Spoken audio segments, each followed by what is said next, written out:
Welcome to my channel. I'm Zhang Xu. Let's talk about problem 58 in chapter 2. This problem is a little bit difficult, but when you can solve it very smoothly and independently, that means you totally understand all the points in chapter 2. Now we work on it together, see what happens. In this one, I suggest you to draw a picture. So it tells us we have a rocket. It rises vertically from the stationary. So this one tells us the initial velocity is 0 and it's pointing up, right? So there we choose up as positive direction. With an acceleration 3.2 meters per second square. So at this position, from this initial to this position, we consider the acceleration is 3.2 meters per second square up. And its position is 950 meters. After this point, its acceleration is that of gravity. So acceleration is that of gravity means the acceleration pointing down is negative g, right? Negative g, negative 9.8 meters per second square. Do you agree? Yes. So from this point, the acceleration is always negative 0.2 meters per second square. And then ask you first question, what is the velocity of the rocket when it runs out of the field? So when it runs out of the field at this point, as we see, we can list all the known quantities. In this one, we know initial velocity, we know initial position, we know acceleration, we know final position, and we want to know its V1. Can you solve that? Yes. This is just the relationship between displacement and velocity, so we can use this equation. Do you agree? Then we input the known quantities V0 and Y0. We can solve the V1 as squared 2A1 Y1. In this one, we input the numbers. We can solve it. It's 78 meters per second. The second problem asks you how long does it take to reach this point. So in this one, ask you the T1, right? T1. So we can just write the V1 as 78 meters per second there. And then we can say we want to find T1. We know the initial velocity. We know final velocity. We also know acceleration. So find the time taken. So easy. In this one, we can input the known quantities. T0 and V0 are 0. So now we can get the T1 as V1 divided by A1, 24 seconds. The third one asks you what maximum altitude does the rocket reach.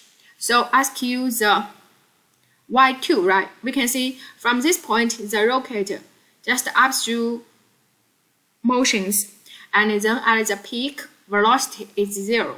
The acceleration from after this point is negative 9.8 meters per second square. Now in this one we can see we know the initial velocity, we know final velocity, V1, V2, and we also know acceleration. So can you find Y2? Yes, we still look at the velocity with the displacement, right? This equation, V2 and V1, and then we input the known quantities. Look like this one, then we can find V1. We find Y2. This one, and Y2 is V1 squared divided by 2G plus Y1, and then we input the numbers. Then we are done. It's about 1.3 kilometers.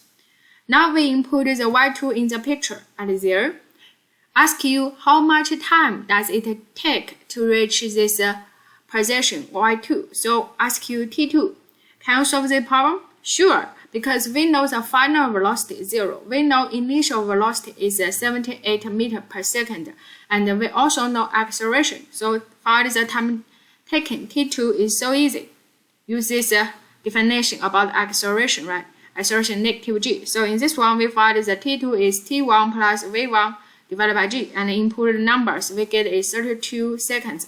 And then we put the 32 seconds inside. See, 32 seconds inside. The next one asks you with what velocity does it hit the earth. So we can say the rocket moves to the peak, then moves to the ground. At there, we from this point to this point, we can see the acceleration is always negative 9.8 meter per second square. And there we want to know V3, right? V3. And then we can see, can you solve the problems? Yes, because we know the initial velocity. We consider from this point, okay, from this point to this point. The initial velocity V2 and initial position Y2.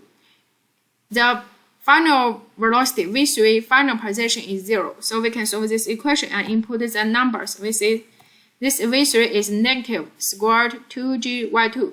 And there, this negative side tells us the direction for the V3 because it moves down. When it moves down, it's negative, right? So we must keep the negative sign. And then in this one, we find is negative 157 meter per second. The next question asks you, how long does it take in the air? So how long does it take in the air? We need to find T3. Agree? So then we can see we need to find T3. So how can we solve the problems? We can consider from the T2 at this point to this point. We can say we know the initial velocity V2, we know final velocity V3, and we also know the acceleration, and the T2 are known. So then we input these numbers. Then we find the T2 is this one, and then we input the numbers. It is 48 seconds. Thank you.